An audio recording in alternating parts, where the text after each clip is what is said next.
కావలిపట్నంలోని 12వ ward YCP incharge దావనూరు Samson వైసీపీని వీడి తెలుగుదేశం పార్టీలో చేరారు. అరుంధతిపాలెంలో శాంసన్ ఆధ్వర్యంలో జరిగిన కార్యక్రమంలో తెలుగుదేశం పార్టీ కావలి అసెంబ్లీ అభ్యర్థి కావి కృష్ణారెడ్డి, ఏబిఎం సంస్థల అధినేత జేడీడీ దివాకర్ తో కలిసి పాల్గొన్నారు. ముందుగా వార్డులోని మహిళలు కృష్ణారెడ్డికి హారతులు పెట్టారు. భారీగా తరలివచ్చిన జనం కృష్ణారెడ్డిని ఆశీర్వదించారు. వార్డులోని ప్రజలు భారీగా ఆయన ఆధ్వర్యంలో తెలుగుదేశం పార్టీలో చేరడం జరిగింది.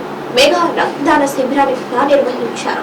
టీడీపీలో భారీగా చేరిన వారికి కృష్ణారెడ్డి పార్టీ కడువారు కప్పి పార్టీలోకి సాధారణంగా ఆహ్వానించారు.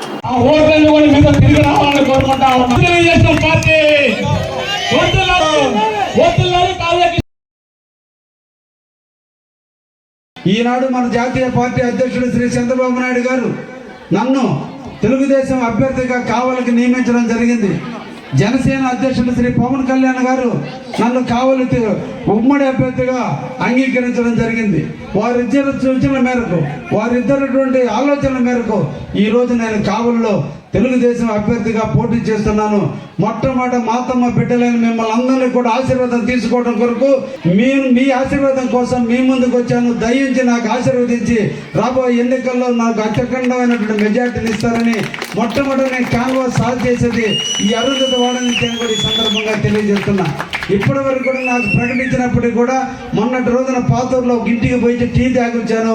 మొట్టమొదటి ఈరోజు కండవ కప్పుకొని కండవతో పాటు మీ అందరి ఆశీస్సులు కోవాలని, మీ ఆప్యాయతలు నాకు రావాలని, మీ ఆలోచనలు నాకు దక్కాలని, మీ సూచనలు నాకు ఇవ్వాలని, నన్ను దీవించండి అని, ఈ ఎలక్షన్లో నన్ను గెలిపించండి అని, నన్ను ఆశీర్వదించడానికి ఇంతమంది వచ్చిన అక్క చెల్లెళ్ళందరూ కూడా పేరు పేరున ధన్యవాదాలు తెలియజేస్తూ, అందరం కూడా పేద కుటుంబానికి చెందినటువంటి వాళ్ళమే.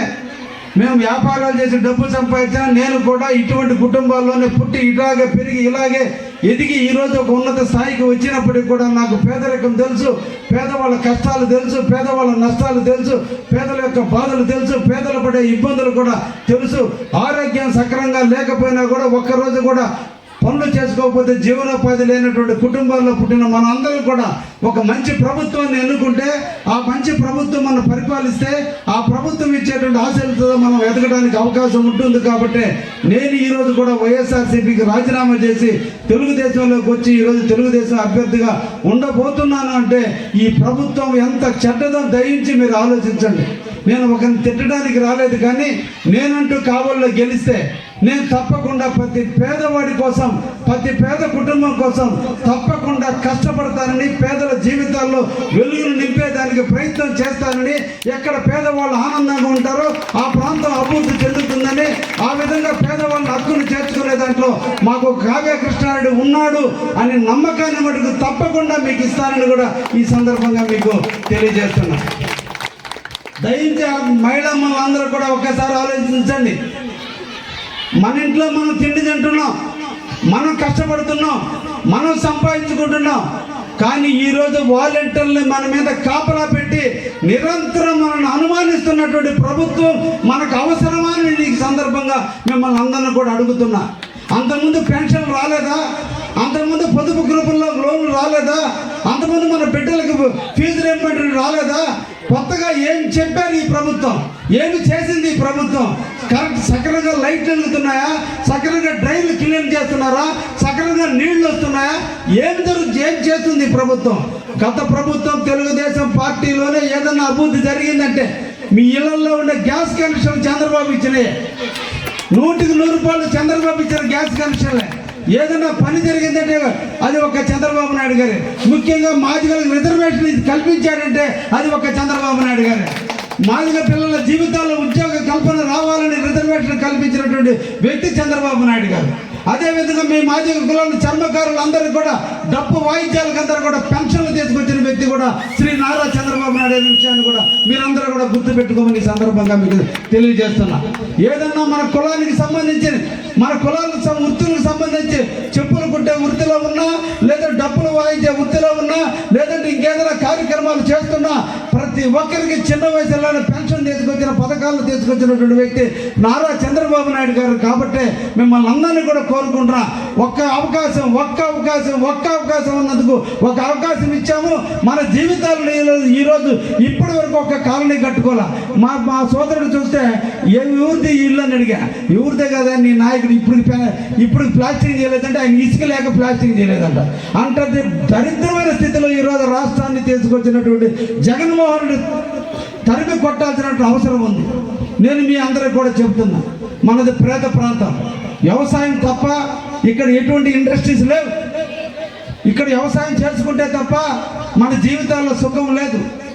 ఊర్లో పనులకు పోతున్నాం, ఎక్కడో ఒక అంగడిలో పనిచేస్తున్నాం, ఏదో ఒక చిన్న చిన్న షాపుల్లో పనిచేస్తున్నాం, లేదంటే రోడ్డు పక్కన ఏదో ఒక షాప్ పెట్టి బతుకుతున్నాం. కానీ ఇది కాదు మనకి కావాల్సింది. ఈ ప్రాంతం కానీ పారిశ్రామిక పరంగా కానీ అభివృద్ధి చెందితే, ఈ ప్రాంతంలో ఇండస్ట్రియల్ కానీ రాగటం జరిగితే మన బిడ్డలందరికీ కూడా ఉద్యోగాలు వస్తాయి. ఉద్యోగాలు వచ్చినప్పుడు మన బిడ్డల జీవితాలు బాగుపడ్డనాడు తల్లిదండ్రులుగా అంతకంటే ఆనందం ఏముంటుందని మేము ఈ సందర్భంగా అడుగుతున్నాం. అటువంటి ఉద్యోగాలు రావాలన్నా, మన ప్రాంతం అభివృద్ధి చెందాలన్నా తప్పకుండా చంద్రబాబు నాయుడు గారిని గెలిపించుకోవాల్సిన అవసరం ఎంతైనా ఉంది అనేటువంటి విషయాన్ని దయించి మీరు అర్థం చేసుకోమని చెప్తున్నా. ముఖ్యంగా మహిళలారా, ఈ రోజున మా అక్క కావలి ఎమ్మెల్యే గారి సతీమణి మా ఆదిలక్ష్మి అక్క మీ పొదుపు వాళ్ళందరినీ ఇంటికి పిలిపిస్తుంది.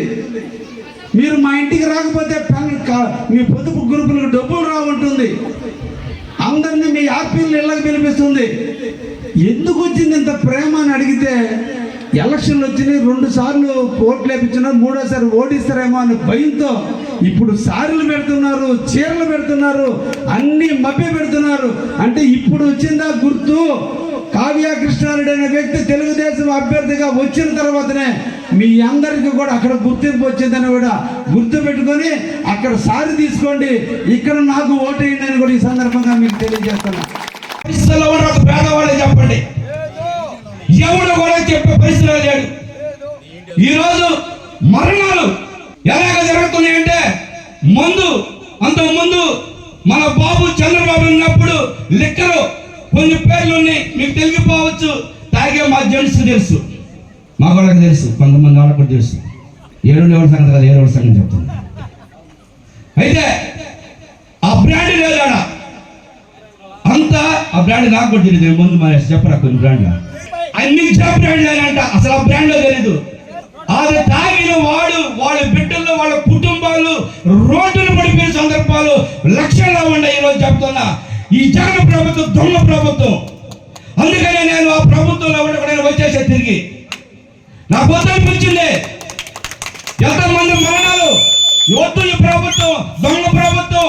అక్కడి నుంచి ఇక్కడి దాకా సుకుమార్ రెడ్డి చేతి కాడి నుంచి ఈయన రాముడి ప్రతాప్ దాకా అబద్ధాలు మోసం చూసా. నేను అమ్మవాడ ప్రభుత్వం లేకపోతే రాజకీయం కూడా వదిలేద్దాం అనుకున్నా, రాజకీయం వదిలేద్దాం అనుకున్నా. ఎందుకంటే ఎవరి నాయకుడి మీద నమ్మకాలు లేవు, నాకు ఏ ఎమ్మెల్యే మీద నమ్మకాలు లేవు. నేను ఎవరిని ఎమ్మెల్యే అడ్డం పెట్టుకుని పని చేసుకోరా. నా సొంతగానే నేను కులం ఉంది, నాకు నా మాదిగలు ఉండరు, వాళ్ళని పెట్టుకొని నాకు ఏ అవసరం అయ్యా. నేను ఒక చిన్న సమస్య, లాంటి సమస్య వచ్చింది నాకు, మా పాలెం తీసుకుని రోడ్లో కూర్చొని గెలుచుకున్నాను. నేను ఈరోజు ఎమ్మెల్యే అడ్డం పెట్టుకుని బతకరా. కానీ నాకు వాళ్ళ అన్యాయం తెలిసింది, అందుకని ఈరోజు పార్టీ నుంచి బయటకు వచ్చేసారు.